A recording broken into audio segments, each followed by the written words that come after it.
Okay. Hello, welcome. Can we start, please? Ένα λεπτό ήρθαν. Okay. Okay. All right. Thank you. Hello. Hello. Thank you. Thank you for coming for our next roundtable.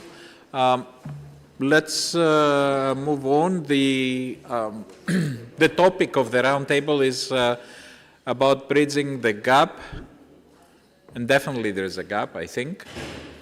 Young citizens and legislators in dialogue for a stronger Europe. Let me start with the participants. I want to thank the members of the Parliament from member states and from the Moldova participating in this event. We have with us Christine. Can you please switch MP to say yes. Yes. Yeah, thank you.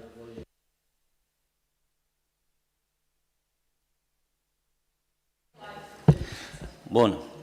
În primul rând, sărătuna doamnelor, bună ziua domnilor. Sunt extrem de încântat de acest program, de acest twinning, pentru că în cele din urmă Republica Moldova trebuie să fie susținută în calea ei clară de aderare. Da, este un subiect extrem de important, cel al implicării tinerilor în actul decizional, în actul de reglementare a unui Parlament. Și vă spun acest lucru și dintr-o experiență personală ca și senator, pentru că am avut nevoie de sprijinul tinerilor din România pentru a putea performa și pentru a putea susține argumentat anumite proiecte de lege care, după discuțiile purtate cu tineretul din România, diferite structuri, fie ONG-uri, fie structuri de studenți, au fost adoptate ulterior legi. Dar, slowly. Sorry, just say your name and your okay. And then we have time to Numele meu este Niculescu Țăgârlaș Cristian, senator de România din Maramureș. Thanks. Thank you. Hello everybody, bună ziua pentru toată lumea. Numele este Borna Pán Zsigmond, sunt membru în Parlamentul Ungariei și sunt viceministru pentru integrarea europeană, pentru probleme europene. Avem un ministru separat pentru probleme europene, pe lângă Ministerul de Externe. Mulțumesc.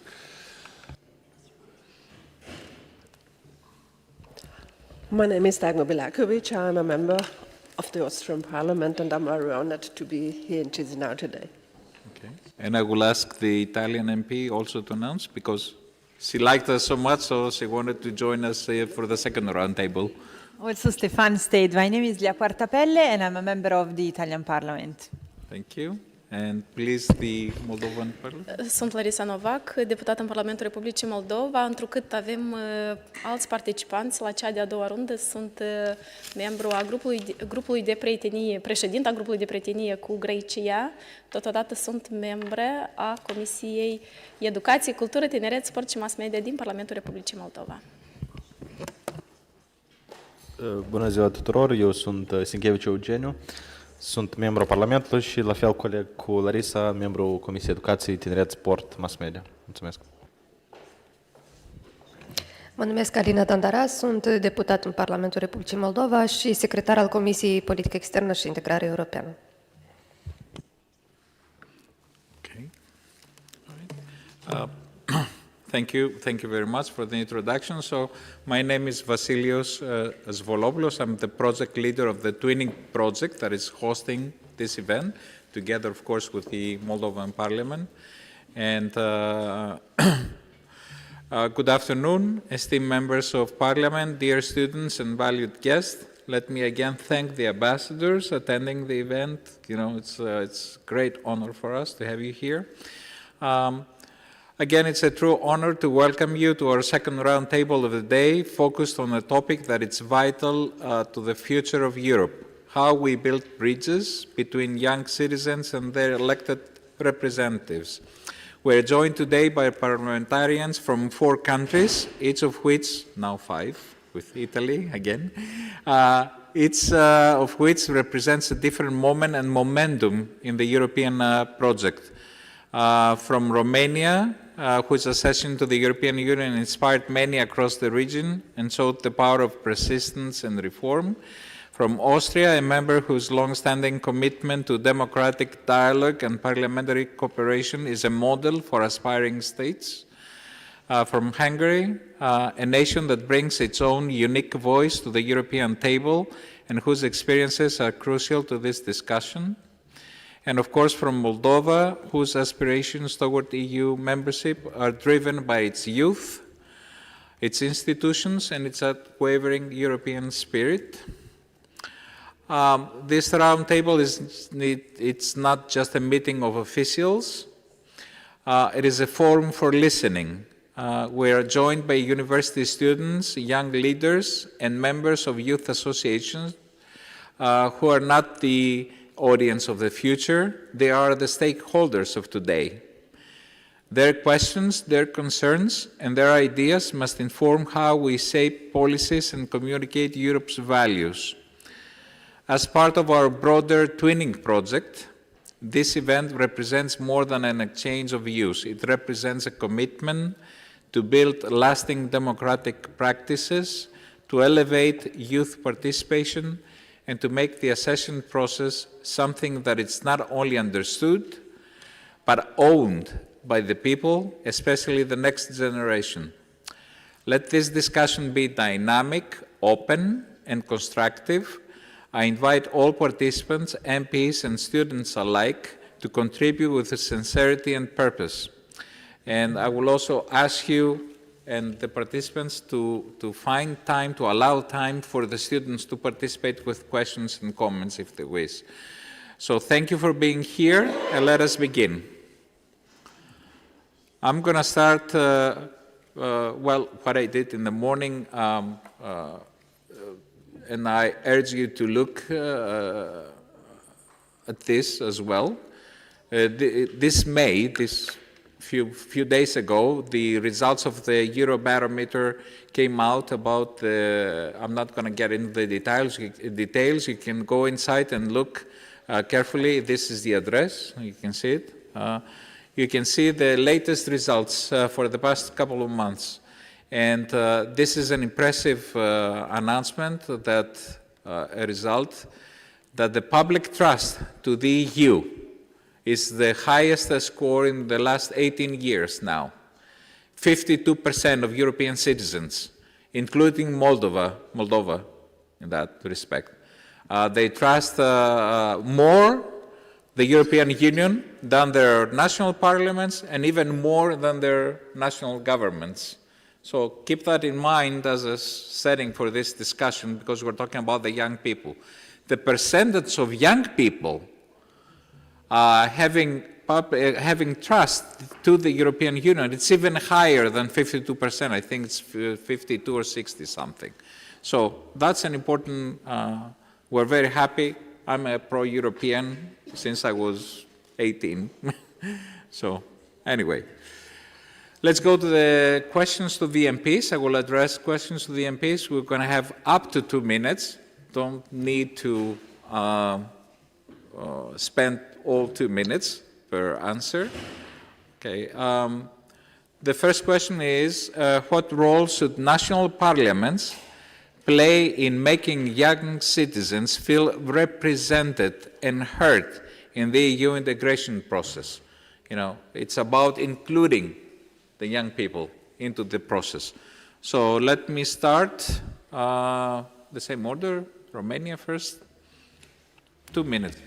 Mulțumesc, am furat startul cu primele discuții, așa că voi continua în aceeași lumină. În primul rând vreau să vă spun că în România s-a simțit această încredere a tineretului în valorile europene, pentru că la alegerile prezidențiale care le-am încheiat cu succes, având un președinte pro-european, aproape 1 milion și ceva de tineri au votat pentru prima dată. Și asta a făcut diferența și astfel în România avem în continuare o orientare politică europeană, ceea ce înseamnă foarte mult, pentru că am fost la o limită în această luptă împotriva valorilor europene și pentru valori europene. Trecând de acest aspect, înseamnă că Parlamentul României și că clasa politică și-a făcut datoria transmițând generației tinere că valorile europene sunt extrem de importante și relevante pentru parcursul României democratice și pentru parcursul unei națiuni care vrea să trăiască în conformitate cu dispozițiile și cu regulile europene. În altă ordine de idei, trecând peste discursul formal, asta vreau să vă zic că mecanismul decizional, mecanismul de legiferare, este foarte important să fie adaptat atunci când discuți despre tineri pe o bază a consultării cu tinerii. Și vreau să vă dau un exemplu. În România, tinerii între 16 și 18 ani nu puteau să călătorească liberi în spațiul european decât dacă erau însoțiți de o persoană matură, ceea ce era lipsit de relevanță în condițiile în care puteau să muncească, puteau să fie studenți în afara României, dar trebuiau să fie asistați în această deplasare în interiorul Europei. Motiv pentru care, în urma discuțiilor care au pornit în rândul tineretului din România, s-a formalizat această discuție într-un proiect de lege care a devenit lege și tinerii români au putut și pot să călătorească cei peste 16 ani fără să mai aibă un însoțitor. Este un exemplu clar și pragmatic de colaborare între Parlamentul României și tineret. Și cred că acest lucru este foarte important să-l continuăm.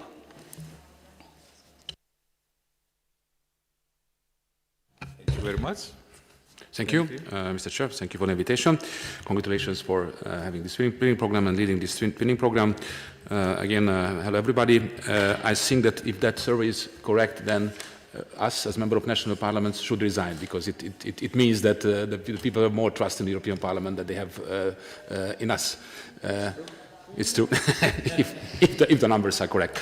And coming back to the original theme, I think that engaging young people in the EU accession process is a very important step.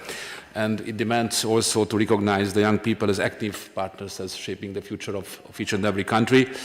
And one should not perceive the integration process as a technocratic process. It demands active participation, it demands conversation, it demands a real debate about the future of Europe, because right now we are really living challenging times, and a lot of questions are rising about the future of Europe, whether it should be a federal structure, which should be a cooperation of nation states. I think trust is very important. It's very important to engage young people and to foster a deeper democratic engagement for each and every young people, and to make the young people to perceive that they are co-creators of Moldova's European future when it comes to Moldova. Thank you. Thank you. Give me 1 second, please. I have to respond to the research data for a minute. Okay, let me just say very quickly that the method used for collecting data, analyzing data, is about personal interviews. In Moldova alone, there are over 1,000 interviews in the months of March and April. And this is the same for all the states, and it's not only members of the European Union, also they get data from other countries that are aspiring to become members, or they have a special relationship with the European Union. It's very interesting to look at the results for each country. And there is, you're absolutely right, in your country there is a smaller difference, but still the EU, it's a little bit higher. Okay. It is the most trustworthy method for collecting public opinion data, but okay. It's not the polls, that's the... Thank you. I think young people are the future, not only the future votes. The opinion of the young people is matter.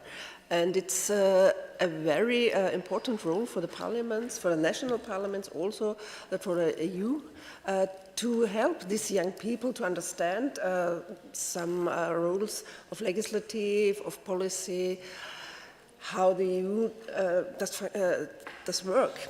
And it's on us and it's on the national parliaments to understand the young people. In the first time in the morning, we talked about other ways for young people, about TikTok and social medias. And I think it's it's a role of the politic to communicate with young people with the social medias. I think this is one of the important things that young people, we arrive at young people. And in Austria, I think we have a good system. On the one hand, we have the schools with the where young people learn about politics. We have the democratic school in the Austrian Parliament. And we heard about every day lots of young people are in the Austrian parliaments. They're very interested. They must not understand everything, but they hear about how does democracy work. And I think this is very important, and this is the way to give politics to young people and to show them that they are part of the democracy and a part of the union or of the national politics. I think it's very important to speak and to discuss with the young. Let's go to the Moldovan side, please. Alina? I believe that first of all, the national parliament should have a quota of young members of the parliament, because young people represent young people from all over the country, and they know how to advocate for their interests. This way, I believe that young people get motivated to either get into politics or or to contribute to the European integration process itself. On our side, it is important for the Parliament to get the best examples, technically speaking, to get inspired from other parliaments from all across the Europe, to implement here tools of communicating and giving the voice to the young people.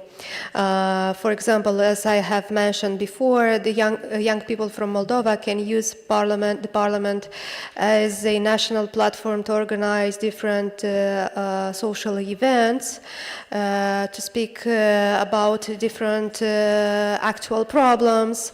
And for example, maybe Eugen will tell us more, but I believe that we had recently a project simulating the European Parliament here, which is really educating for the young people from Moldova.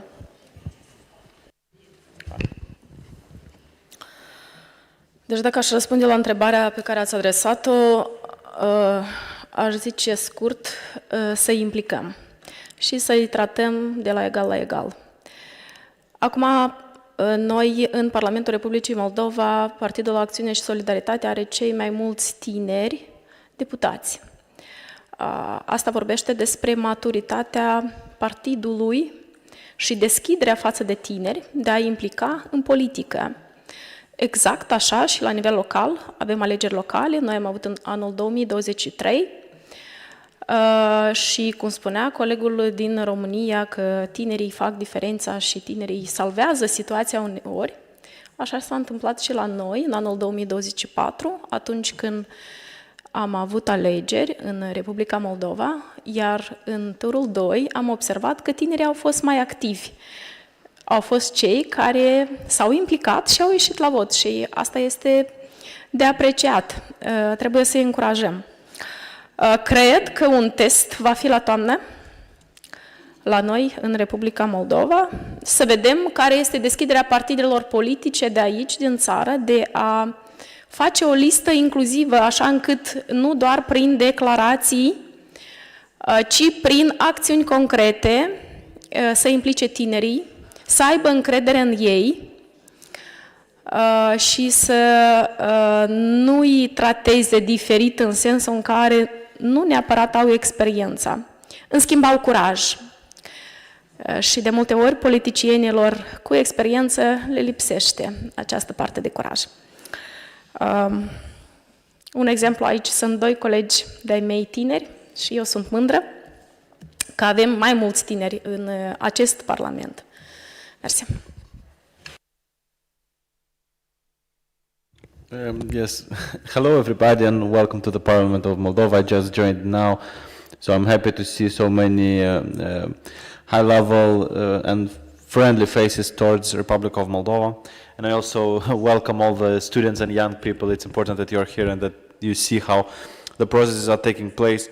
I believe that the main purpose of the Parliament, in general, in the process of EU integration and in the purpose of youth involvement, is the internal politics. Because, of course, it's important that we, have international relations set on track and that our EU integration moves forward from technical point, but by the end of the day, we all have to face elections, and we have to face elections in our country. And we had examples before in the history of Moldova when you have pro-European parties, and then they do all kind of nasty things on the inside, and then they lose elections, and pro-Russians come to power. So the Parliament's main job is to communicate with its voters. And if you would have a Parliament with no young people, then who would be talking to the young people? Who would be mobilizing them? Now we have the youngest Parliament in the history of Moldova. And it was possible not because of, okay, PAS is great, yeah, but not only because of the good-heartedness of PAS. What we as a PAS did was a structural change. In 2019, when we joined a coalition government with Socialist Party, we implemented a reform which instated a 25% quota for youth under 35 for Parliament. And this quota was not like mandatory, if you can't make a list without them, but this quota, if you don't respect it, then your party funding gets cut. So parties which were much more inclined to put young people on the list, and that's why I believe that we got such a good result, and I believe we should go even forward. And I think the result was visible. We had the highest turnout of young people in history in the last presidential elections. Young people were very active in the voting, and if we would decrease the increase in youth turnout increase, if young people would not be turning up so much as they did in the presidential elections, then the referendum for EU integration would not have passed. So young people literally saved EU integration for Republic of Moldova. Now it's the next step, the next parliamentary elections. This is the biggest and most important thing in the EU integration in Republic of Moldova. I always said that, yeah, we look and we are worried about, let's say, elections in Romania or elections in Poland. But by the end of the day, both Romania and Poland, they are already member of EU. The worst thing that can happen, they change some internal policy. But in Republic of Moldova, the worst thing that can happen is that Moldova will go off the road of EU integration and will not come back because of the policy that pro-Russians are trying to impose to Moldova, like to not allow diaspora to vote, like to open voting polls in Transnistria, which is controlled by the Russians, and we have no control there. So basically, and also they want to implement Russian law, which they also did in Georgia. So for us, it's really high-stake elections, and the youth mobilization will most likely also be the one that will save the result of our EU future. Thank you. Thank you very much. Let's move on to the next question. Here's the the thing. We invited young people to the parliament. They came, okay? But how we can turn youth participation into lasting engagement? One time is not enough. We want them to go back to their associations, to their universities, to their schools, to their communities, and be engaged there with the public affairs and of course with the European trip, the European journey of Moldova. So how we can turn youth participation into lasting engagement, not just a one-time event. Let me start. Yes, we can start. Depășind, repet, acest limbaj tipic formal, instituțional, o să dau un răspuns la aceste întrebări plecând și de la experiența mea de viață. Mi-am imaginat în liceu ce înseamnă să fii un senator și totul pleca de la discursurile celebre ale senatorilor romani, pentru că învățam acest lucru și mi se părea foarte important să înțeleg mecanismele democrației. Și atunci îmi dau seama că educația la nivelul școlilor, a liceelor, determină primele mecanisme care duc către implicarea socială. Ulterior, în facultate, am continuat prin studiul sistemelor politice diferite să înțeleg ce înseamnă implicarea tuturor, nu numai a tinerilor, în mecanismele decizionale, fie locale, fie naționale, respectiv parlamentare. Deci, pentru a avea un angajament clar într-un stat democratic, trebuie să plecăm de la educații la nivel minim liceal, studențesc și după aia implicarea tinerilor în structurile deliberative locale și ulterior parlamentare. Mi se pare evoluția cea mai corectă, naturală, prin care un tânăr poate să-și valorifice forța tinereții cu experiența pe care o dobândește.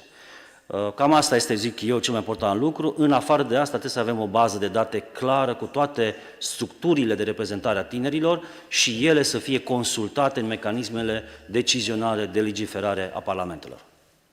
Mulțumesc. Thank you. If I may react, I do not agree with quotas as generally.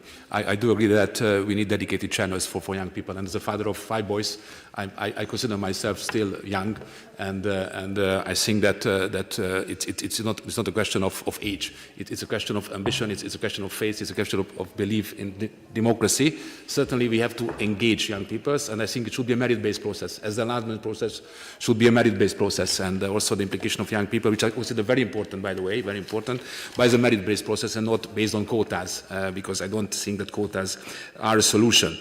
And when it comes to the role of the national parliaments, I think that even though they are not trusted as much as the European Parliament according to the polls, still are the closest democratic institutions to the people, and I think that they can serve as bridges between Brussels and the national structure and the nation state.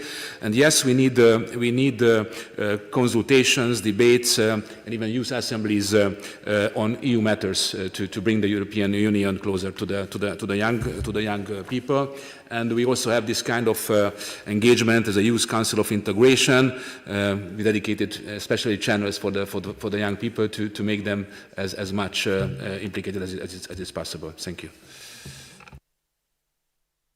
Thank you. I think we have some steps. First of all, you need a democracy education in schools, maybe, and this will be a very important role for young engagement.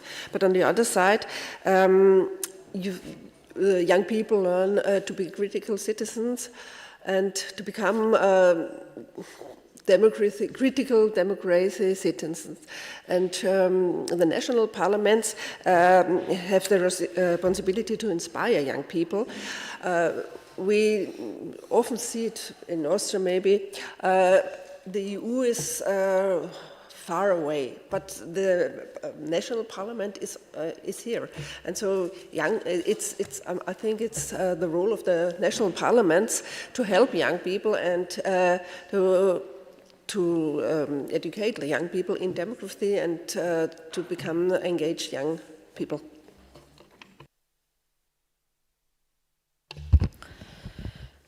Cum putem să implicăm mai mult? Cred că trebuie să consultăm, trebuie să întrebăm care sunt nevoile lor, pentru că, bine, noi toți credem că suntem tineri, dar întotdeauna este cineva mai tânăr ca tine și nevoile se schimbă. Suntem în secolul 21, tehnologiile dictează anumite nevoi și așa mai departe. Deci trebuie să-i consultăm. Mi se pare ideea bună că astăzi la această discuție avem reprezentanții Consiliului Național al Tinerilor din Republica Moldova și eu vreau să vă salut și vreau să vă încurajez să faceți ceea ce faceți în fiecare zi, pentru că sunteți o voce și structurile care le aveți în teritoriu sunt... Eu le cunosc, de fapt, și merg și eu și discut cu tinerii să văd exact care le sunt nevoile. La un moment dat ei au zis că vor să fie implicați mai mult, întrucât este complicat atunci când nu ai stagiu. Ar fi bine să avem o politică de a îi încadra ca stagieri. Tocmai de asta avem stagiu de practică pentru tineri și ulterior pot să fie integrați în serviciu public. Acest lucru am făcut noi la Parlament, am susținut. Acum tinerii de pe băncile universității pot să fie totodată și angajați la guvern sau la Parlament sau la președinție, deci la aceste cele mai înalte, să zic, instituții în stat. Lucrul ăsta l-am făcut și ziceam anterior de acțiuni, deci tinerii nu pot fi mințiți, deci ei înțeleg foarte bine atunci când tu vorbești cu ei și îi minți, ei simt lucrul ăsta. Și atunci când tu le promiți ceva, trebuie să te ții de cuvânt. Doar așa poți să fii prieten cu ei. De asta eu zic să-i ascultăm și să vedem care sunt nevoile lor. Asta e cea mai bună soluție.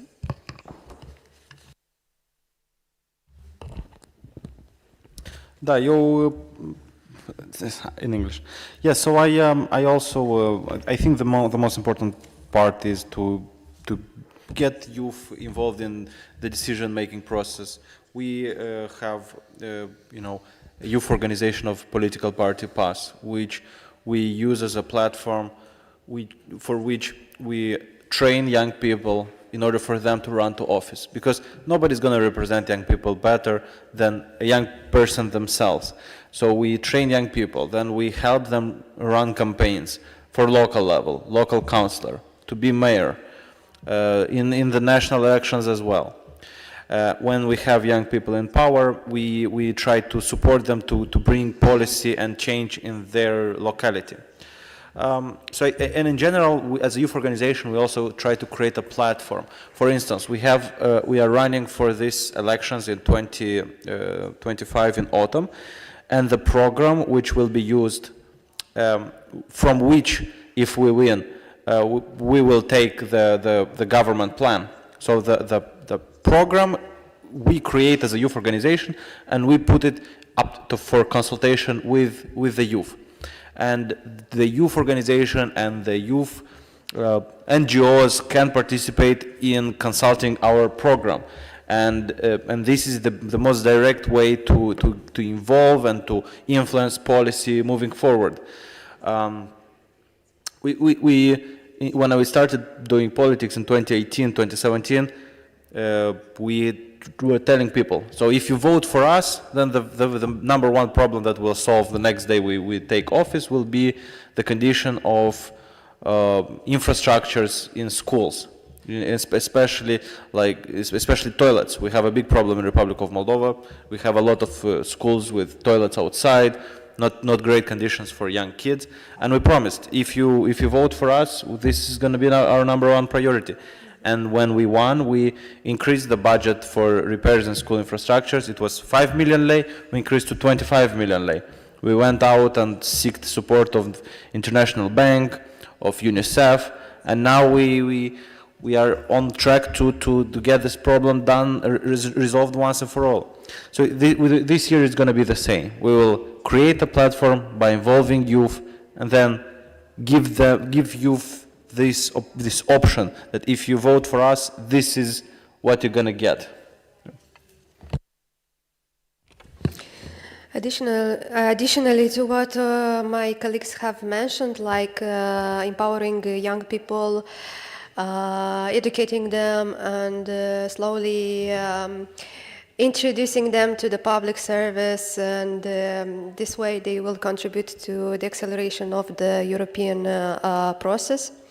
The Parliament of Republic of Moldova has created the platform of cooperation with civil society, and the young people also can, let's say, take advantage of this platform, come to participate to these annual events, which we have promised to make them more often. And also education has a huge role, because educating young people about how to advocate for a problem which affects them, and how to bring awareness on this problem using the platform of the Parliament, encouraging them to come up with maybe some legislative ideas or amendments to the existing bills, and taking them into consideration will motivate them to get more involved in other further processes. Does the MP from Italy may want to add something? No? Okay, all right. Let me move to the questions, to individual questions now for each. I'm sorry? Oh, please. Please. Can I add something to Yeah, the sure. discussion? Please. I, like a student from university, would propose the idea of open conversation with students.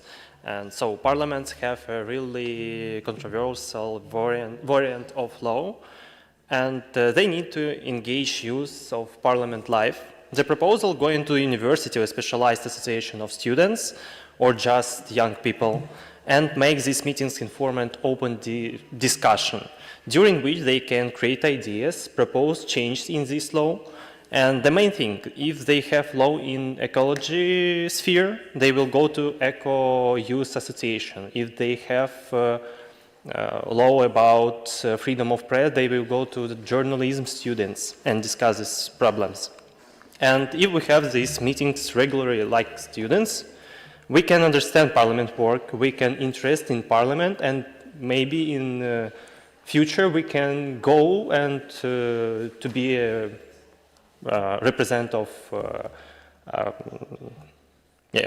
of this country in Parliament. And these meetings can help the Parliament to take decisions considering youth voices. Thank you. Right? Yes. If I may, yeah. Hello, everyone. It's so great to see you all here and to understand that Moldova has so many amazing guests right now. I am Grigori, and I represent the National Youth Council of Moldova, which work already for 26 years in promoting youth rights. And I would love to add some more points here in what it was mentioned here. Because we had, recently it was published one report, it called Moldova Unequal. So basically it says that in 2025, only 13% of young people are engaged. So basically civic participation in Moldova is right now at 13%. This is very low. And we understand that there is much more to do in order to enhance the civic participation of young people. It was mentioned about quotas for young people to be in the political parties at election, but from what we know and we see right now, many young people are not sitting in the first places, but they are putting somewhere in there, because usually political parties, they present their list with 101 member of a parliament, but now the young people are sitting somewhere at the end. So basically not in front, not in the top 10, but somewhere far. We will monitor the list of the next parliamentary election, and we will see if we can manage to have more young people engaged. Also, for example, we have a good initiative, internships here in Moldova. This is really nice, but we have a problem with young people from different rural areas, and we several times recommended to government, to our politicians, we need to promote this good initiative at local level, because we have a very high level of migration. So in order to resolve this issue, we need to bring more opportunities at local level. But in this case, government said they do not have enough money to increase the budget for local level as well. But I think it could be great, because right now only people can do internship in Chisinau, coming here at the parliament, at the government, but places are limited. But many people would, maybe like more to do at local level in their district and so on. And also, Yeah, I think this is, it was also mentioned about some committees, also some ways of participation. Unfortunately, right now, we do not have some structured mechanism how to engage young people. Yes, we participate, we are invited to a lot of consultations. Right now in the European accession process, we are invited in this working group, so we can come and we can make some recommendations based on our experience and what young people really need. But unfortunately, right now, several mechanisms of participation, like committee for youth policies or our parliament included and our government, they made before some kind of committees in order to make the youth participation easier. But right now, these platforms are not functional. So we understand it's hard but anyway, we need to push and to ask and to at least several times per year to invite a group of young people from different youth structures to discuss, because we have a lot of things going on. Also from the report, for example, 1 in 3 young people under 18 in Moldova lives in poverty. So this is very sad numbers from this report. And these issues can be resolved only with dialogue with young people, understand their needs, why they leave the country, because we have a very high level of students going to study abroad and so on. But this could be done only if we invite young people to the table. So thank you for organizing this, and yeah, thank you. Please. Bună ziua, eu mă numesc Nicolae, sunt student în cadrul Universității de Stat din Moldova, Facultatea Relații Internaționale, în anul 3. Cunoaștem că peste 1 milion și ceva de oameni cu părere de rău astăzi migrează spre diaspora, spre o viață mai bună, dintre care 400.000 sunt tineri, studenți, care aleg să plece peste hotare să studieze și constituie 42% din totalul tinerilor din Republica Moldova. Acum, întrebarea mea este, bine, noi le-am dat posibilitate tinerilor din Republica Moldova să activeze în serviciu public. De ce să nu le dăm posibilitate tinerilor din Republica Moldova care studiază peste hotare să-și facă un stagiu de practică, de exemplu, în cadrul unei misiuni diplomatice peste hotare sau organelor Republicii Moldova care se află peste hotare? Deseori suntem, pentru că doar așa putem să-i atragem înapoi în Republica Moldova. Puțin câte puțin. Vă mulțumesc.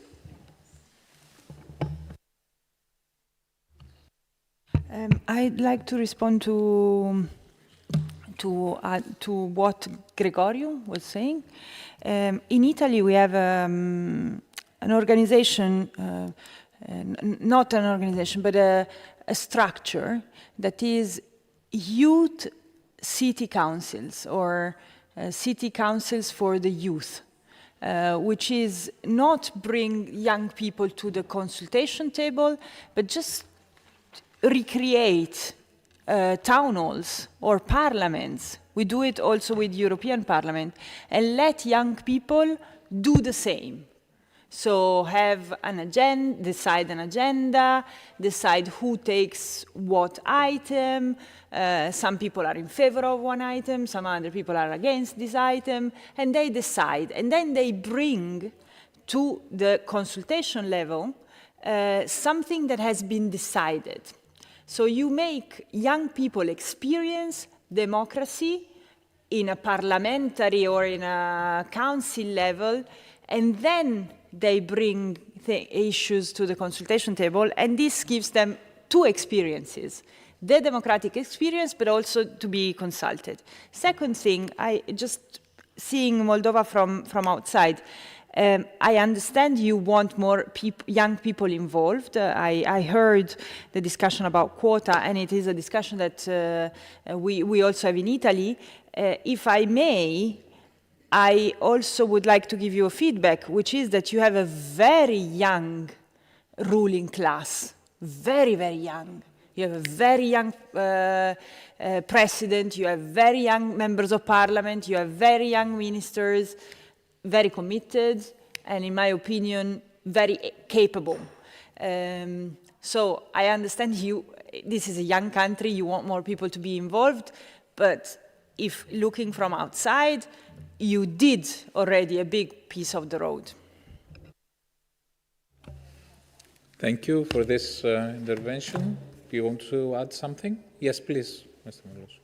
Vreau să și răspund la problemele ridicate, pentru că le înțeleg extrem de bine și vreau și să mă duc în zona întrebării personalizate. Și plec de la experiența mea personală. În 1991, imediat după ce România a trecut din partea de comunism în democrație, ca tânăr licean am beneficiat de primul schimb de elevi din România în Franța, în Bretagne, la un liceu Saint-Brieuc. Gândiți-vă că noi ieșeam din comunism, nu știam absolut nimic despre Europa, pentru că nu aveam voie să călătorim și ne-am trezit dintr-o într-o lume pe care nu o înțelegeam doar din cărți, pentru că citisem. Și am învățat ce înseamnă un CDI, Centre de Information. Nu era biblioteca noastră prăfuită, ci era un mediu integrat în care puteai să comunici. Al doilea an, 1992, am fost dus într-un schimb de experiență în Mönchengladbach, în Germania, la o tabără NATO, ca să vedem exact ce se întâmplă. Astea erau instituții pe care România de atunci a înțeles că trebuie să le organizeze pentru tineri. Și așa am început să și gândesc instituțiile. Ulterior, după ce am terminat facultatea, am intrat în avocatură în 2000 și am intrat și în politică și am fost construit de școala de tineret a Partidului Național Liberal pe ce înseamnă valorile politice. Primul lucru cel mai important, am vizitat pușcăria de la Sighet, pușcăria comunistă. Și asta vă transmit și vouă, pentru că avem experiențe ancestrale comune, noi și voi. Și am văzut ce înseamnă comunismul și ce înseamnă distrugerea unei întregi generații de intelectuali, de oameni de biserică, de oameni politici, de către un regim bolșevic. Prin chestia asta noi am învățat că nu avem voie să ne reîntoarcem în vremurile bolșevismului și a comunismului. A fost o lecție importantă de istorie. Următorul moment a fost, și asta vreau să vă spun, în politică nu primești nimic. Trebuie să-ți iei. Trebuie să lupți pentru. Nu așteptați ca cineva să vă dea doar pentru faptul că sunteți tineri. Trebuie să luptați. Aveți un număr de voturi în spate, luptați pentru pozițiile voastre. Eu am ajuns cel mai tânăr consilier local la municipiul Baia Mare, președintele Comisiei Juridică și de Relații Externe, pentru că am luptat în cadrul partidului meu și am urcat în listă și am intrat în Consiliul Local. Ăsta a fost debutul meu politic. Prima regulă, am distrus regulile politicienilor vechi. Ca tânăr, am strâns semnături din toată Baia Mare să blochez investițiile imobiliare pe zonele verzi. Și am mers din casă în casă și am strâns semnături. Asta a fost prima mea acțiune și le-am pus la toți politicienii de școală veche lista cu semnăturile pe masă. Și atunci, practic, am produs o schimbare și de generații. Am schimbat generațiile și în 2010 în Maramureș prin introducerea politicienilor tineri în Parlament, ca primar de oraș. Și asta este foarte important să o faceți. Eu cred că voi aveți perspectivele în Republica Moldova perfecte din punct de vedere al legislației. Aveți cele mai multe femei în Parlament, aveți cele mai mulți tineri în Parlament, deci aveți un open mind mult mai mare decât în România, în care noi suntem mult mai conservatori decât voi. Perspectivele voastre vor fi foarte bune, dar trebuie să luptați pentru ele. Și asta era și răspunsul la întrebare și la implicare. Cred că implicarea în administrația publică locală maturizează foarte mult. Și cred că trebuie să existe o etapizare. Eu, cel puțin, pentru mine, m-a organizat foarte bine. Când am ajuns senator și am ajuns președintele Comisiei Juridice, cea mai importantă comisie a Senatului României, și acum sunt președintele Comisiei de Cultură și Media, am avut background-ul ăsta, adică am avut evoluția profesională foarte importantă, primul lucru și baza, dar și experiența politică plecând de la Consiliul Local, viceprimar, toate structurile, astfel încât când am ajuns în Parlament, știam despre ce să vorbesc. Cam asta este ideea pe care am vrut să o transmit și de asta am și venit aici, pentru că legătura dintre mine, trecutul meu și voi, trebuie să fie unul foarte puternic, pentru exemplu de, da, se poate și putem oriunde dacă luptăm. Nu să așteptăm cu mâna întinsă. Eu cred că nu numai viața politică, dar viața este o luptă eternă. Este o luptă pentru note, este o luptă pentru opoziție, este o luptă pentru o soție, lupta pentru a educa copiii, deci este o luptă eternă. Nu numai viața politică este o luptă, dar toată viața, dar sunt de acord. Deci viața politică este o luptă constantă și trebuie să ai un cel și să lupți pentru acest cel. Switching to English, I think that I have a constituency back in Hungary, and certainly I have to focus on every citizen, not only on young citizens, but certainly when you analyze the electorate, certainly focus on young citizens and try to approach them and try to convince them that your vision is right and your vision is about their future. And you are really, having this in mind, that you want a better future for them, a better future for your country. But you are right, as one of you was saying, that the participation of young people is very low in political life, and it's an eternal battle, it's a struggle to get them involved. And we have the young organizations of the party, as Partidul Liberal, as my party is having a young organization, but it's very difficult, especially when you're at power. It's even more difficult to attract young people, because young people by nature, they are struggling against the power, against something. So it's a very delicate question. It's a very, very hard question, even if you are convinced that your vision is about them. And certainly when it comes to social media, we have one of you were touching this very issue of the social media, which is a very delicate issue, that how you can approach the young people on social media, how a politician at the age of 50 can appear in TikTok, because it's not easy, because if you're coming with political messages, nobody's interested in political messages, and if you go down playing with something, then you get ridiculous. So it's a very new face of politics, the new social media platforms, TikTok especially, which is coming up in my country. So it's very, very, very hard. And certainly you have the current regulations, and you have a lot of problem about the freedom of expression in social media, about hate speech. You have to slow down, because it's not easy for the interpreters. I'm too young, and that's exactly the problem. And I'm going to be very flexible about the topics and the answers and everything, but I don't want to be flexible about the time frame. So please, for everyone, it's not only for you. Just one more aspect that I think that one of the young people were touching, that the countryside, it's even more difficult to get engaged with young people, and Hungary is having a special program for the countryside, and I think cohesion funds within the European Union are very important for developing the countryside, and by this you can also get engaged young people in politics as general, and also to get engaged in European politics, because they do see that European Union membership matters. Thank you. Thank you. I think young people are very interested in politics, but not always engaged. But it's on you. You are the young people. I have two children, they are both teens, and they speak such another language. I don't understand what they mean when they speak about politics. So it's on you to speak with other young people and to help them to be engaged in the politics and in democracy. I think it's not the...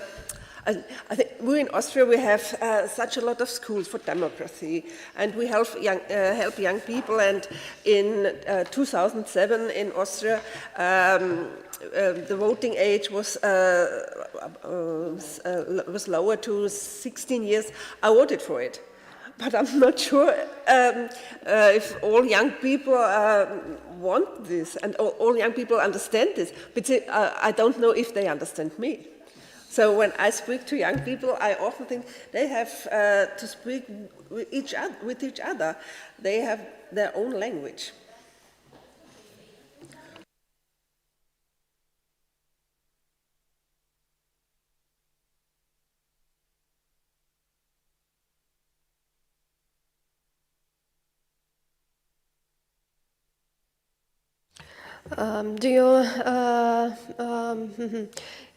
Is this related to the standing committee from the Parliament, or? Yeah, okay.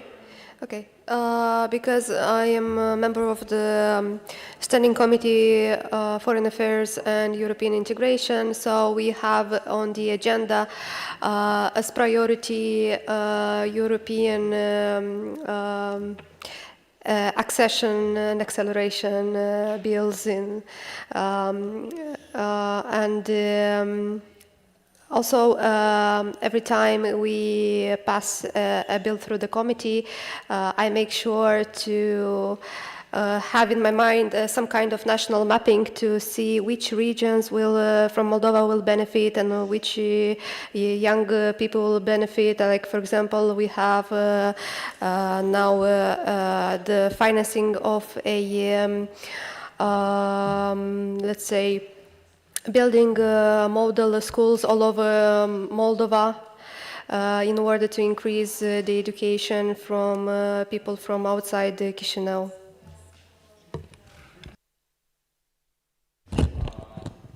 I wanted to...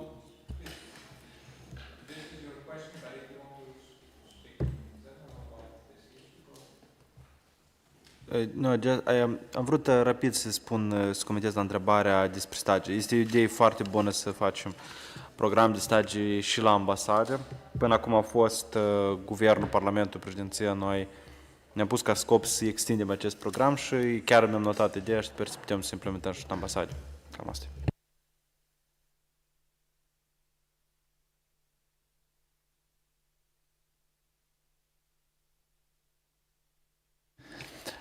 How can digital tools be better used to reach youth audiences? Well, we, as Republic of Moldova, I think set a bar quite high for digital tools overall. Right now, we have an app which is called Yevo, and with this app, you basically can have all the interaction with the state, anything you want. You have your passport here, you have your driver's license here. If you need to find out how many taxes you paid this year, you can find it here. If you're insured or not insured medically, how many years until your retirement, or your school documents, everything is available on this one app. You can sign digitally on all the documents, and especially for young people, they can go to public agency and obtain a new version of identity card, which comes with the electrical signature, absolutely for free. So now digital Moldova is ahead of some of our, like a lot of European neighbors in terms of digitalization. What we want to do is to use this Yevo app also to collect some information about young people. We didn't implement it yet, but it potentially has the system built in to conduct surveys. So for instance, if we have a policy for young people, we can instantly send every young people, and we send, let's say, up until the age of 25. This is the reform we want to implement for young people. What is your opinion? And they can click in this app, yeah, I'm in favor or not in favor, and this way we at least have a sensation of how people are feeling. This is like strictly from policy point of view. Additionally, we are working with EU Youth Card. We have been accepted as full members a couple of months ago, and now we work to implement this card in Republic of Moldova. And in this way, our young people will be connected to the big network of EU cards throughout European Union. They'll be able to have all these opportunities, and also have this app which has a lot of advantages for us. Basically, these are the tools that we are using right now. Thank you. Thank you. Can I ask the audience, the people, the guests here, what is the most favorite platform we use for personal communication in Moldova? Which social media do you use the most? Can you tell us? No. Yes, please. Yeah, hello. My name is Michal Nesteriuk. I'm civic activist, journalist from Moldova. I'd say for me as a group of Russian speakers that I represent, we can say so, we are mostly using Telegram as tool of communication. And but I guess that TikTok, now which is as well very popular in Moldova, can be used in that way to communicate to young people, for both Russian speakers, Romanian speakers, surely. And I would like here to raise a question about these ways of communication through TikTok. whether or not we did some conclusions after Romanian experience on TikTok influencing your elections. What, namely, conclusions did we take, and how can we use them to build maybe other strategies to communicate to youngsters, to send our messages there? I mean, the government's or parliament's messages through TikTok. And I think that the governmental authorities, the parliament, should maybe think about some young communicators that they can hire at their institutions to build those strategies. Some young communicators that have already experience in creating some popular accounts or channels on TikTok, on YouTube, and so on, and to build very wisely such strategies. Yeah, thanks. Da, întrebarea e foarte interesantă și, practic, România și exemplul României, care printr-o decizie a CCR-ului a anulat alegerile pe influențarea mediului electoral, în mare parte prin TikTok, a transformat o dezbatere care, de fapt, există în toată Europa. Și există exemple de legislație. În Albania, un an de zile s-a suspendat TikTok-ul în timpul de campanie. Există țări în lume, India a interzis total TikTok-ul. Există variante de intervenție pe aceste platforme astfel încât să ne protejăm de manipulare. Și vă spun că este foarte interesantă manipularea. De ce? TikTok-ul normal nu este un segment de comunicare informațională, politică sau serioasă, ci o chestie de divertisment. Dar utilizând divertismentul ca mijloc de manipulare și de adresabilitate, manipulezi exact zona tineretului, zona oamenilor care nu vor neapărat politică, ci vor divertisment. O folosești această armă. Noi am avut o experiență nefericită și sper ca statele europene și voi să înțelegeți că social media este un nou domeniu de luptă, în care lupta nu mai are aceleași reguli ca și în mainstream. Nu e aceeași, nu-i televiziune, nu-i radio. Se vehiculează altfel și utilizarea forțelor a AI-ului o faci altfel. De aceea trebuie să fim pregătiți foarte serios pentru acest lucru. Eu am organizat în România discuții cu comisiile juridice din Republica Moldova, din Ucraina, din Albania, exact pe ce înseamnă legislația pregătitoare pentru a contracara influențele care vin din țări neprietenoase față de spațiul european. Și încercăm să găsim, să identificăm astfel de repere. Noi avem în momentul de față o structură care este CNA-ul, Consiliul Național de Audiovizual, care blochează și intervine pe baza unor softuri foarte bine instalat, pe conținutul care nu are acoperire în realitate, adică fake news-ul. Dar tema de discuție și abordabilitatea tineretului, da, este foarte importantă, pentru că tu nu o să stai să te uiți la TVR Moldova sau la TVR nu știu ce, să te uiți la... Nu, o să fii pe Facebook, pe Insta, pe TikTok, fiecare pe ce urmărește sau care este adresabilitatea lui. Și lucrurile astea trebuie să le luăm noi foarte în serios ca să vă protejăm pe voi. Dar numai împreună prin comunicare. Voi să ne spuneți cam cum să intervenim noi și noi o să facem legislativ. E întrebarea foarte bună și foarte pertinentă.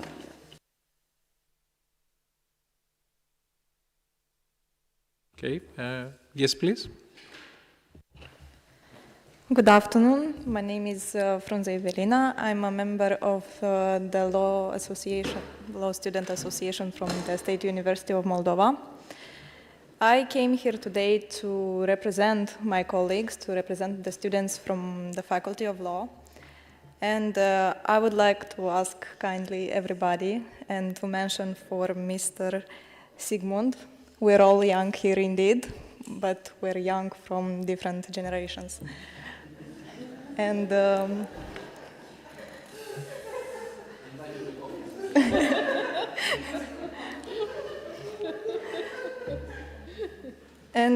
Mr. Niculescu, aveți tot respectul meu pentru ceea ce ați spus anterior. I would like to say, and I would like to ask nicely everybody to not describe our generation and young people by technology. We're not a generation of, we wouldn't want to be a generation of technology because it does not represent us. I want to believe that it's a good thing TikTok, Instagram, WhatsApp, Telegram, everything. It's a good thing for communication. It's a good thing for improvement of sciences from all around the world. It is a good thing, but it does not represent us. We also read books and we go outside. And we do not, I at least, did not choose who to vote and will not choose whom to vote from TikTok or from others' opinions. And thank you very much for bringing us all here today. But I believe that we started this a little too early. We started to involve ourselves as young people in the communication of how to resolve the things about the EU, how to go from where we are right now to where we want to be. But it's a very long road. We have a lot of issues, and I truly believe that we should start from ourselves. I truly believe that, especially how Mr. Niculescu said, everything goes through hard working. And I'm very straightforward when I say this to my colleagues and to the students from my faculty. If you want to do something, you start from yourself and you start from your actions. I do not ask for help when I need something, and I advise every colleague of mine to do the same thing. But when we talk about involvement of students, of young people, I believe that our opinion matters from where we are right now, and we are in university. We had issues in my faculty. I know in different faculties, every student has had their own issues, like with the online admissions. It was a great idea, but it didn't work how it was supposed to be. And I was there. I was a volunteer at the admission last year when it went online. I knew how it went. People came in, they couldn't sign up for the university, and they just left. They didn't come back, and they didn't apply anymore. The new idea, a new project, was for grants, for finances, for universities, for associations of students from different faculties from our university. It was a very great idea indeed. However, when it came to my association, where I'm from the group of students, I'm the chief of finances, I ask for money from people. This is my job at the university. And when I went there, they said everything is already structured. Like you get what's left. And it wasn't our choice. Like students didn't come like how it was supposed to be. We didn't get to show our ideas, our projects that were indeed very well structured to the dean or somebody else.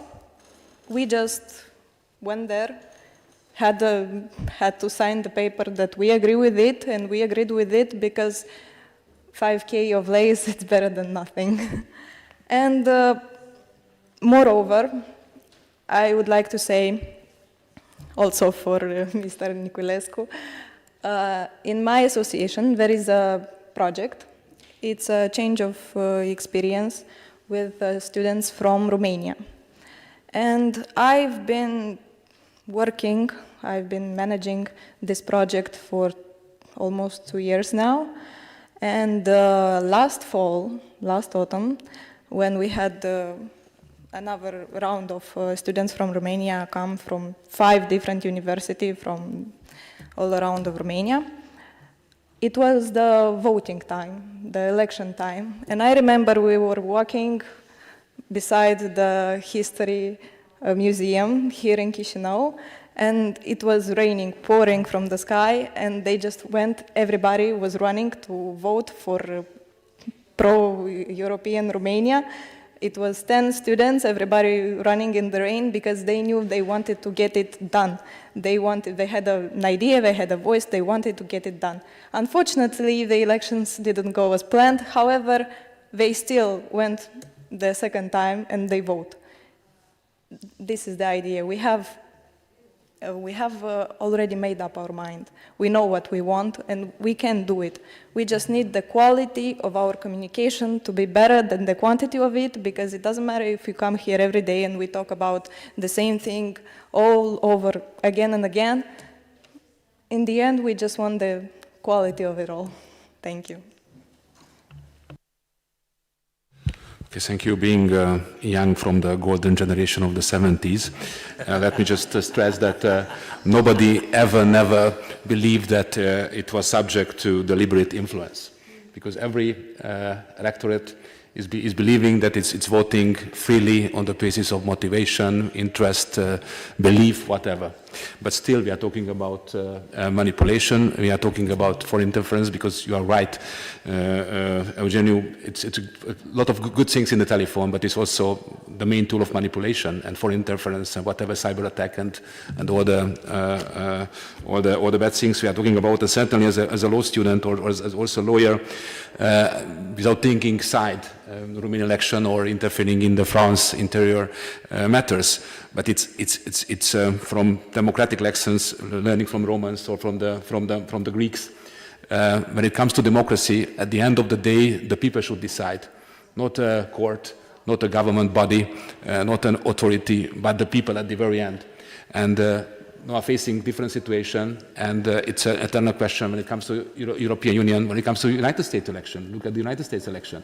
It was a long debate whether it was influenced or not influenced, whether you can let these social media platforms to work freely, or you need some kind of censorship. Look at Facebook, what has happened after the election, from one day to another. What has been before?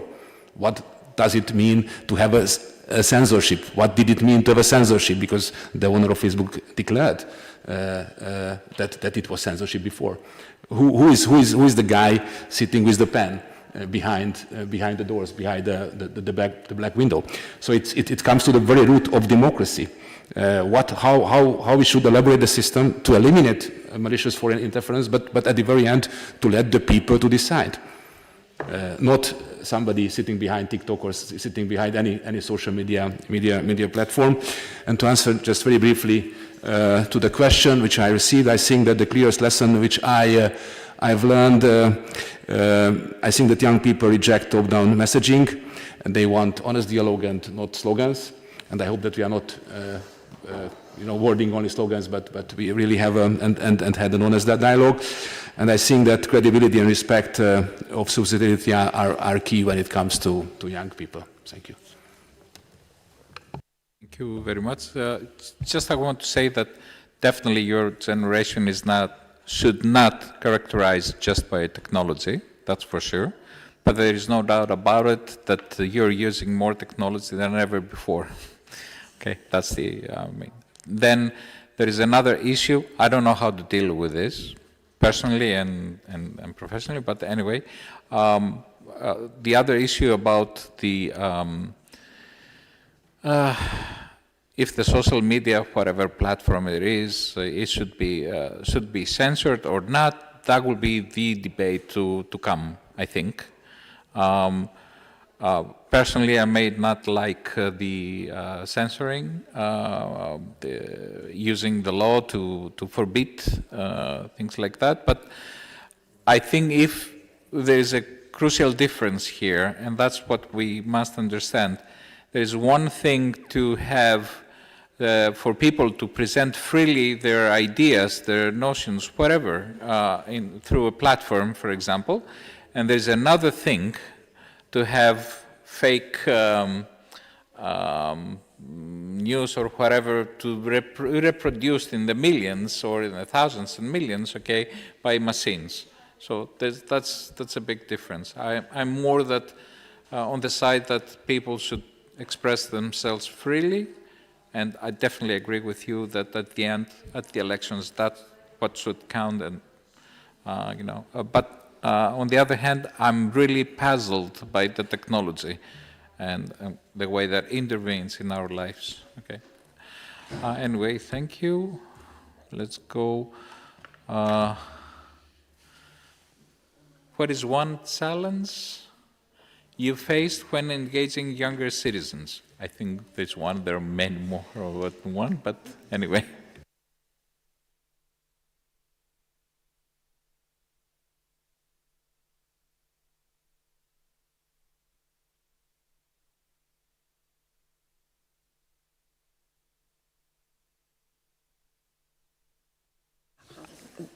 I think engaging young citizens often are very honest, and some of them are so really original, and they don't be a clown. So we talked in the morning about clowns, but they don't be clowns. They always say what they think. But on the other hand, I have to say, this generation is the generation of technology. I'm sorry. But when I was young, there was no internet. Not every family had a telephone. And today, everyone has a smartphone. Young people always have the smartphone with them. And so you are the generation of technology. It's a fact. And we have to work with this technology. And in Austria, we have today a real problem because of ChatGPT. Nobody talked today about it, but to talk about fake news, you also have to talk about ChatGPT.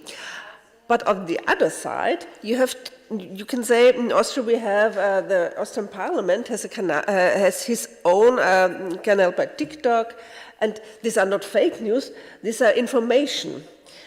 It's on you to control if this information is true or not. Sometimes it's a little bit difficult, but official canals can talk to you and can help you and can inform you. And this is this is a fact for young citizens, also for older, but TikTok is for the young people. And so you can inform you. And I think what you said, young people read books and they go out, you're right. Most of young people live like we did when we were young. But you have the technology too. And so you have more steps to inform you. So you can speak together, you can talk with politics, you can talk with teacher, but also you have social canals. And I think this is the new way. Thank you very much. 1 second, please. Just 1 second. It's just for AI, we need a different conference, another one. So, important one. Well, for days we need to talk about. Anyway, please. Scuzați. Aș vrea să adresez o întrebare Consiliului Uniunii Europene. În Republica Moldova, conform statisticii, în 2023-2024, prezentate de BNS, Biroul Național de Statistică, 26% din populația tânără din Republica Moldova, care sunt pe băncile universității și finisează, nu au unde munci. Deci, care este practica voastră în Uniunea Europeană? Cum ne puteți sfătui ca să implementăm noi aici pentru a avea o piață de muncă efectivă și specialiști cât mai buni? Mulțumesc!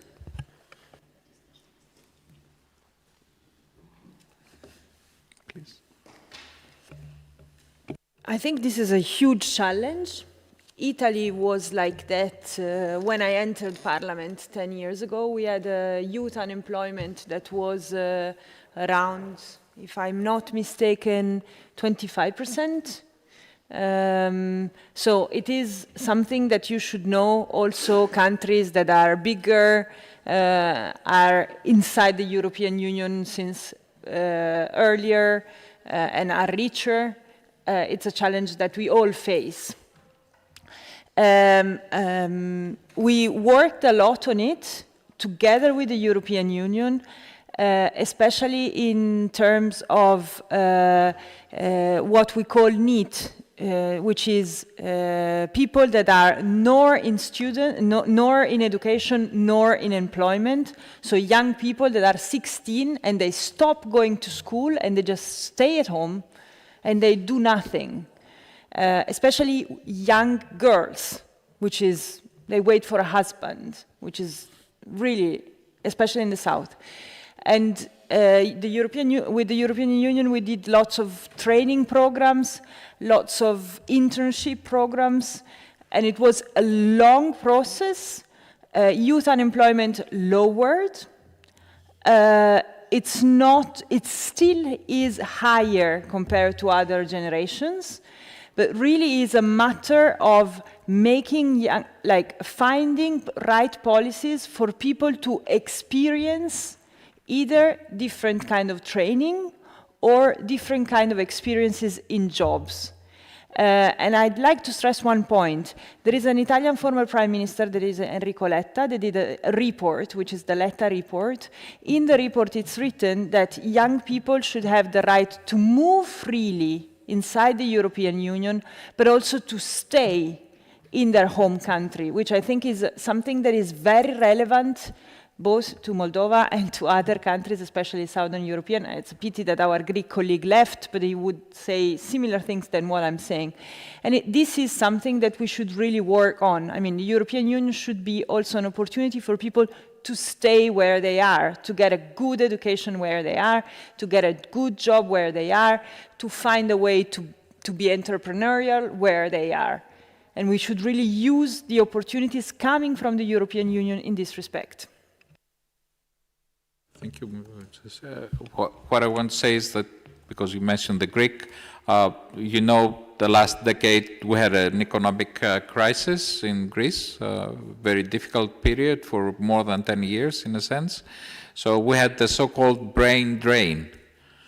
Not only young people, young professionals and people a little bit older, of course, they left Greece, they went to Europe, to the United States, to Australia, you name it. Okay, and now there's a big effort to bring these people back.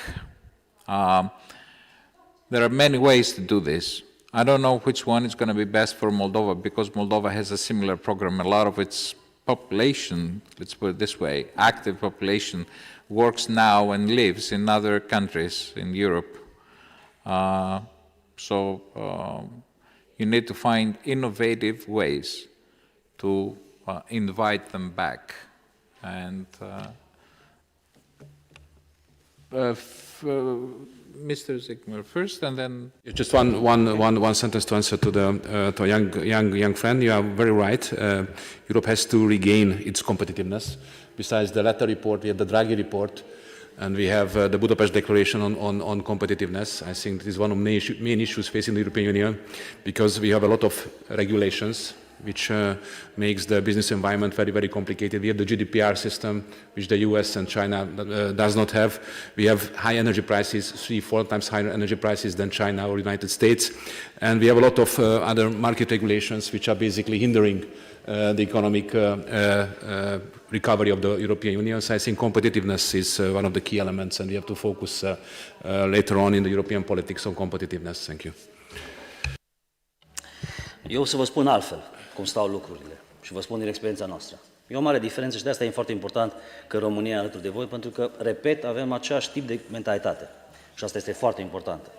Noi avem 6 milioane de români plecați în străinătate și problema este foarte clar și foarte greu de rezolvat, întrucât în spațiul european ai dreptul la deplasare, dreptul la muncă oriunde în cadrul comunității europene și un drept garantat, o instituție în sine în cadrul comunității europene. Ce te face să vii înapoi? Eu vă spun din exemplele noastre, cel mai important factor a fost familia. Familia aduce oamenii înapoi pentru că, la urma urmei, oricâți bani ai câștigat sau diferența financiară, câștigi cu 400 de euro, 300 de euro undeva, dar e singur. Nu te integrezi. Când vii înapoi și vii în cadrul familiei, în cadrul prietenilor tăi, automat lucrurile sunt de altă dimensiune. În afară de asta, creșterea nivelului de trai în Republica Moldova, prin fonduri europene, este singura variantă, de preaderare și ulterior, după aderare, care sper să vă fie cât mai repede, creșterea nivelului de trai îi va duce pe moldoveni înapoi în țara voastră. Altă variantă, din punctul meu de vedere, nu există. Noi, deci din 2007 până acum, am tot pierdut, am avut o hemoragie de oameni bine pregătiți în România, de doctori, de profesori, de ingineri, de IT-ști. Noi îi pregăteam și când erau gata pregătiți plecau în spațiu european. Pentru că așa cum a spus și colegul nostru, într-un spațiu competitiv european, nu poți să-l oprești pe om să meargă la un venit mai mare. Asta este. Trebuie să acceptăm lucrurile astea. Protecționismul local este contraproductiv în spațiul european. În altă ordine de idei, vreau să vă transmit un mesaj foarte clar și asta e și un răspuns. Este evident că nu sunteți o generație a tehnologiei, pentru că sunteți oameni și trebuie să iubiți și nu poți iubi până în TikTok. Trebuie să călătoriți și nu poți călători numai virtual. Lucrurile astea trebuie să le faci, să le simți. Nu poți să bei un par de vin moldovenesc până, nu știu ce, prin Telegram. Lucrurile astea sunt naturale și trebuie să fie în continuare. Dar trebuie să beneficiem de tehnologie, pentru că facem acum repede un grup pe WhatsApp și comunicăm în 5 minute cum acum 30 de ani îți trebuia o lună să comunici și să evoluezi. Trebuie să folosim tehnologia în sens pozitiv, putem folosi și AI-ul în sens pozitiv, dar noi, așa cum avem în adunarea parlamentară a Consiliului Europei, că sunt membru în adunarea parlamentară a Consiliului Europei, trebuie să punem în balans ceea ce înseamnă inteligența artificială cu drepturile omului. Și tot timpul să le socotim ca fiind o invariabilă discuție, să nu intrăm nici într-o zonă, nici în alta, extremist vorbind. Vă mulțumesc. Aș mai avea o întrebare. De exemplu, în ultima vreme, în începutul secolului 21, au luat amploare terorismul cibernetic, însușit încă de terorism, la modul general vorbind. Și cumva, luând în considerare că deseori social media este foarte dezvoltată, are loc recrutarea de către grupările astea teroriste prin intermediul TikTok, Facebook, Messenger, Instagram, Telegram, însuși de către tineri, pentru că unii, cum a menționat colegul meu, trăiesc la limita sărăciei, iar o cauză care îi motivează, de exemplu, să meargă să facă un act terorism sau să meargă să lupte undeva pentru bani într-o țară sau în interese care nu îi aparține. Cum vedeți dumneavoastră rezolvarea acestei cauze?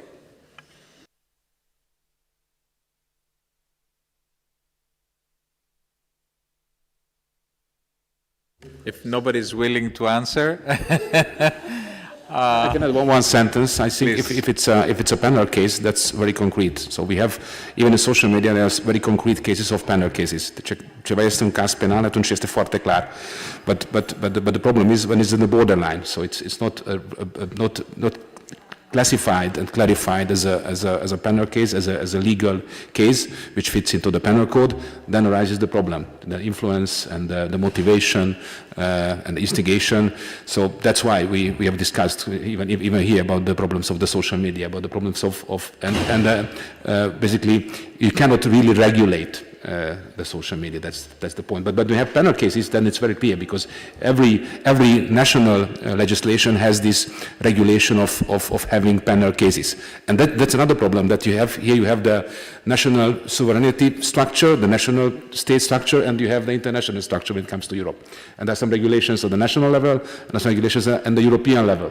So that's very important to really get to the owners of Google or to get to the owners of Facebook. Even they nominated within the European Union that they have the headquarters in Ireland, but some cases are not falling into the attribution of the headquarters in Ireland, but they are, decided somewhere else in the world. Or it comes to TikTok, nobody knows where is the headquarters of TikTok and who is in charge with the pen at the very end. So the jurisdiction it's very, very, very difficult. But when it comes to national structures like the Albanians, as Christian mentioned, they decided in a very concrete way to shut down TikTok, which is, I don't know, it's a special legal case, let's put it this way, but this is one alternative to really get to the point and to stop this kind of manipulation and terrorist, manipulation, yes. Going back to the Eurobarometer again, there are two main concerns, and this is across the board from young people and older people and everything. One is the status of the economy. Although the approval, the trust to the euro, it was the highest in the past 21 years. So people are turning into a stable situation. Anyway, so first concern the economy, the status of economy, especially unemployment rates for younger people. And the other one was the security issues, including, of course, the war in Ukraine and other security issues, including. So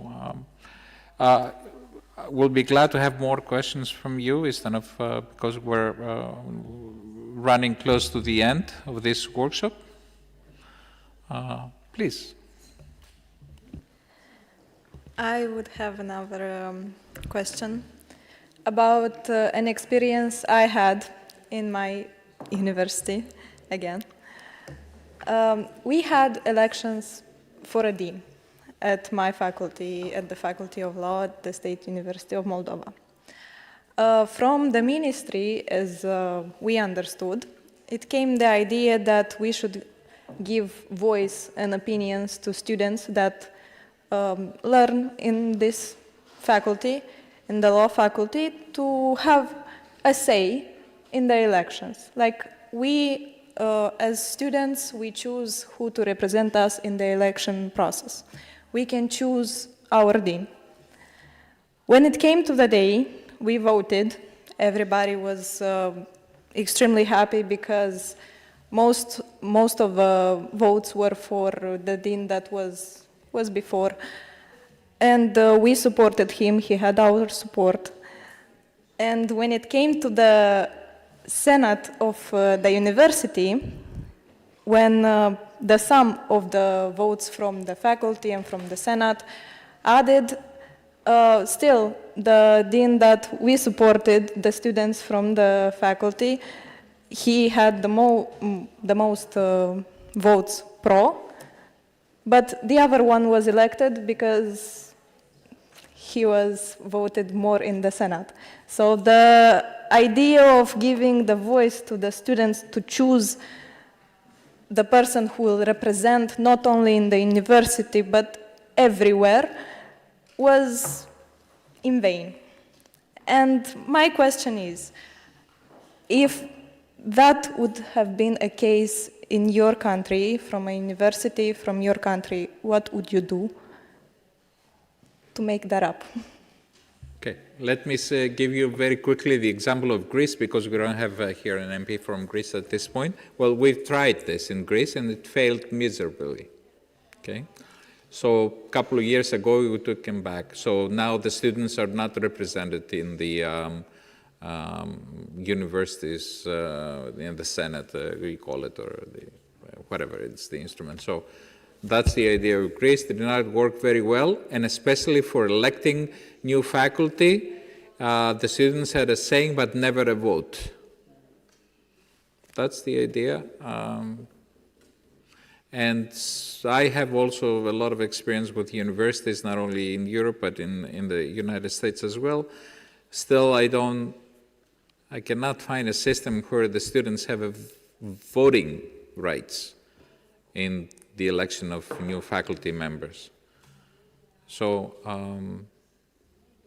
but for Greece, speaking just for Greece, the experience was not acceptable. And we changed it like 10 years ago or something. I want to be very clear of the process of how it went. It was a promise. It was a promise made for the students that you will get a say, you will get a vote. We did get a vote that in the end, nobody counted on. And this is the issue. It wasn't the issue that before we didn't have the vote and right now somebody gave it to us. The issue is that somebody gave it to us and nobody counted on it. That's the problem. Yeah, that's even worse, I'm sorry, but... How the process of communication with the youngsters go. It usually goes this way, this exact way. Noi avem în sistemul românesc această reprezentare și ea deocamdată funcționează, dar ceea ce este cel mai grav și în politică și în administrație este să dezamăgești prin ridicarea unei promisiuni, prin a aduce o așteptare și a nu o realiza și a nu explica de ce nu s-a realizat. Falimentul unui partid sau falimentul unei structuri de conducere este chiar acolo. Când câștigi un vot printr-o promisiune și după care o încalci și o arunci la gunoiul deciziilor tale. Dar eu vreau să-ți dau un exemplu. Țin minte că după Revoluție noi nu aveam voie în liceu să purtăm părul lung. Problema am rezolvat-o foarte simplu, am făcut o grevă.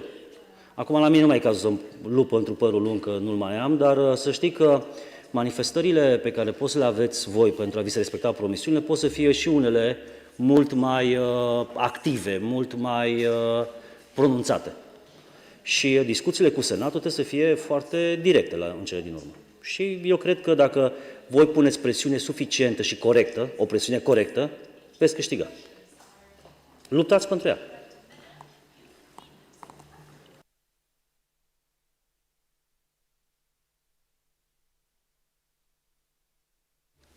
Do we have any more questions from young people? Do you want to say something, please? Eu aș vrea un pic să răspund la întrebările tinerilor de aici. În primul rând, în toamnă, Republica Moldova a trecut printr-un proces foarte complicat, care se numesc alegeri, iar în aceste alegeri a fost o schemă de corupție a alegătorilor. Peste 140.000 de persoane au fost documentate cu aplicații a unei bănci care este sub sancțiuni internaționale, a unei bănci rusești, iar aceste aplicații erau pe telefoanele mobile, adică s-a folosit tehnologia. O parte din acești oameni care au fost în schema de corupție sunt tineri. Și nu doar tineri, de toate vârstele. Eu merg prin sate și la audiențele mele vin oameni de vârsta a treia, seniori, care se plâng că au fost amendați, care aveau telefoane și aveau aplicații pe aceste telefoane. Și eu cred că este foarte important să înțelegem care ne sunt drepturile, dar care și sunt obligațiile noastre cetățenești. Libertatea despre care vorbim noi în Uniunea Europeană este despre respectarea legii și în contextul în care spunea un tânăr de aici despre racolarea pe Telegram, eu vreau să transmit acest mesaj tinerilor să fie foarte vigilenți, să se documenteze foarte bine, pentru că pot cădea în capcane și viața lor poate lua o întorsătură chiar de la o vârstă foarte fragedă. În toamnă vom avea un alt exercițiu și transmiteți colegilor dumneavoastră, prin intermediul rețelei pe care o aveți, e că trebuie să fim vigilenți și că trebuie să ne implicăm pentru a asigura parcursul european pentru Republica Moldova. Să știți că UE ne bate la ușă, iar noi împreună cu voi, cu toți, absolut, trebuie să deschidem această ușă. Trebuie să fim uniți, înțeleg că mai aveți multe de spus și noi suntem deschiși să vă ascultăm și să vă auzim. Puteți avea încredere în noi. Acum, cred că cel mai important lucru este să ne mobilizăm toți și să vâslim în aceeași direcție, iar direcția este Uniunea Europeană. Acolo unde este pace, libertate, democrație și bunăstare. Și fiecare dintre dumneavoastră, dintre voi, vă gândiți la viitor, vă croiți viitorul. Iată, viitorul ăsta pe care îl croim noi toți depinde în ce țară, în ce parte vâslește țara noastră. Haideți să facem front comun și să fim uniți și să mergem în Uniunea Europeană, acolo unde, de fapt, vrea toată lumea, majoritatea.